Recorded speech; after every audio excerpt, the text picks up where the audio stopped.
no one knows me here, so I'm going to a few people know me here. Most people do not know me, so I'm going to go through a little bit about myself. I'm going to tell you kind of what I do, what I plan to do tonight.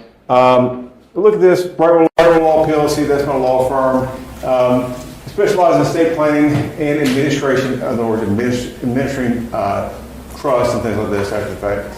I've been in business 11 years now. I started a little bit later. I was in the Marine Corps for a while. I was a professional skydiver for a while. They were all went really well, but one jump didn't go very well at all. Had to change careers, so broke my neck in 4 places. That's another story.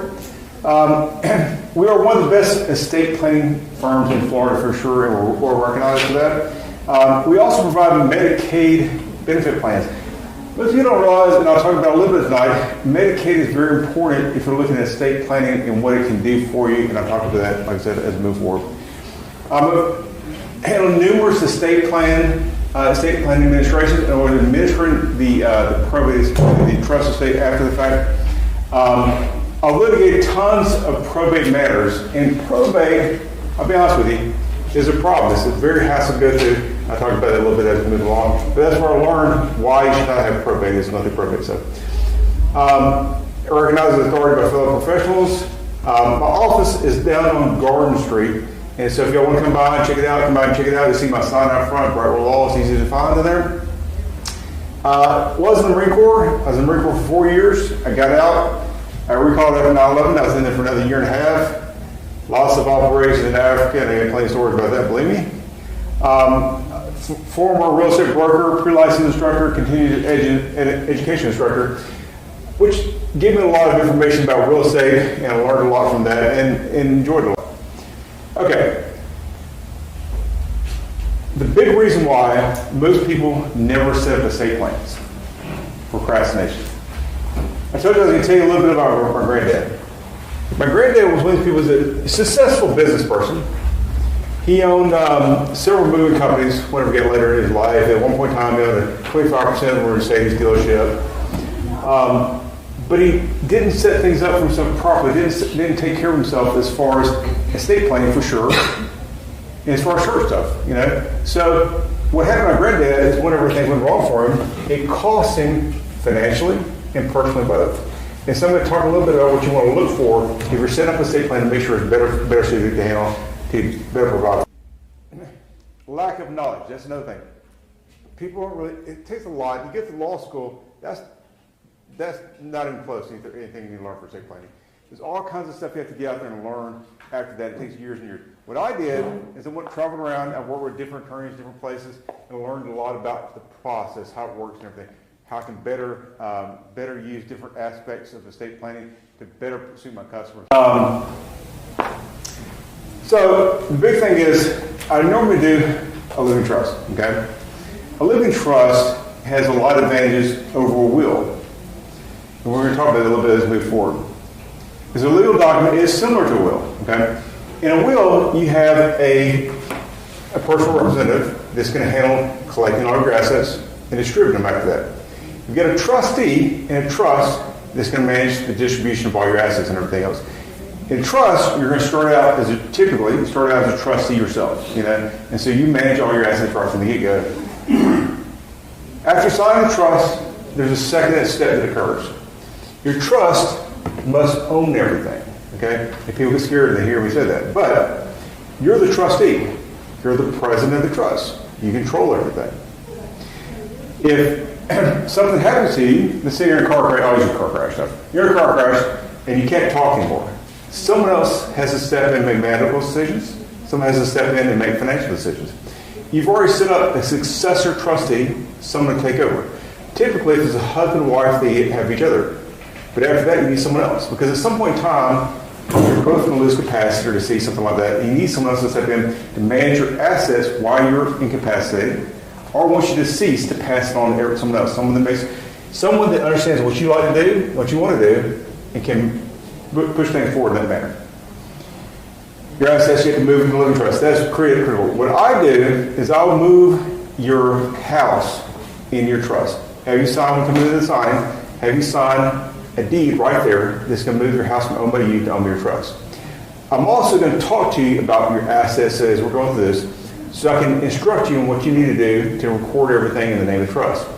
I'm also going to provide you with a memorandum that's going to go over everything. Now, that being said, give me a call. I keep telling everyone, give me a call if you come and set up a trust with me, because it's very important to move everything in the trust. If the trust owns it, the trust controls it. The trust never dies. And so if you decease, it continues on. You've got someone else set up as a successor trustee. They take over. They have instructions, fiduciary instructions. They're supposed to move all your assets to wherever you want it to go. And they do that. There's no probate court to go through it all. It moves forward and it continues and it manages all your assets. Problems with probate court. First of all, the cost. Okay, to go through a probate court is going to cost about 3% of your estate value to go through a probate court. Time. It's going to take something between 2 months and a year typically to finish a probate court case. I've seen them go past that actually, as some that people argue like crazy and get forever. But in the trust, that's something else. Trust has none of that. Okay? Everything passes instantly. That day, they can sign a deed, trustee deed, transfer your assets, your house, your property, your money, everything else can be transferred right away. So, and there's no cost to it either. There's no probate court. He controls everything. It never dies. It just transfers to someone else. Any deal. So take care of it. All right. During your lifetime, business as usual. You're the trustee. You're running the trust. And you'll sign everything the same way you normally sign it. You'll have a certification of trust that I'll provide for you. Different term, different way. I always provide a certification of trust. You take that to whoever the closing company for buying a house, car company for buying a car, and they will put it in the name of your trust. Same thing with you move your bank account to your trust, the certification trust. Certification trust will give instructions for whoever's moving your stuff will have your title so they can move it owned by your trust. Because that's when important you sign your name, just like normal happens. For you, it happens just like everything else does. You're a controller as a trustee. You're also the beneficiary. Okay? If something happens to you and someone else has to take care of you, they're going to do it because everything's set up to do that. Okay? With the trust. Your living trust is amendable and revocable. At any point in time, you can say, all right, Cousin Fred has gone on the wrong path. I've cut him out. Okay? Or if you really want to, you can just share the whole thing and start over again. Okay? You can do whatever you want to because you control the trust while you're alive. Now, once you decease, the people who are taking over, your successor trustees cannot change it because it's your rules you put in place. But while you're alive, you can make whatever change you want to. Powerful part of the trust right there. It's merely a standby vehicle while you're alive. You still do everything just like normal. But if something happens to you, if you become incapacitated, or if you decease, it's going to take over and take care of your assets, your estate. It may leave an action without going to court. There's no court case. It's still alive. It just moves on and it continues on. Okay. Now, one thing is we're going through this. I normally give a class and it lasts an hour and a half long. I don't think we have quite an hour and a half today. Okay. What I'm doing here, tell you what I'm going to do, is I'm going to go through the problems, and I'm also going to go through what you want to have happen. Okay. If y'all want to go to a class, I offer class at least once a month, and I'm probably start offering classes more than that.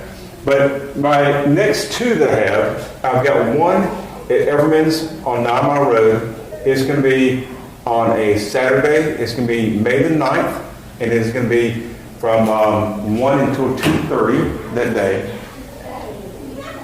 Yes. Is it wrong? The Saturday one is actually June 21st. The second one is June 21st. Yeah. May the 9th is the first one. Yeah. May the 9th is a Friday. Right. In about 3 weeks. Oh, I'm sorry. I said the wrong day of the week. Yes. Yeah. Yeah, it's a Friday. Yeah. There is a Saturday one on June the 21st if you want to go on Saturday one. Okay. They're both at Everman's on 9 Mile Road. Okay. The one on the Saturday, and I can't remember the times here. I believe it's from 10 until 11:30. If you call my office, if you're going to come to them, one thing I do ask, give my office a call because I don't want to have the classroom fill up and people show up and not have room for you, okay?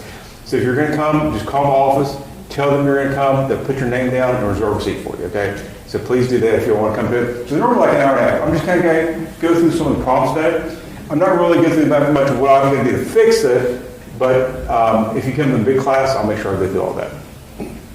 Thank you for joining us today. If you found this video helpful, please like and subscribe and share it with others who might benefit. Stay informed and empowered with Brightwell Law.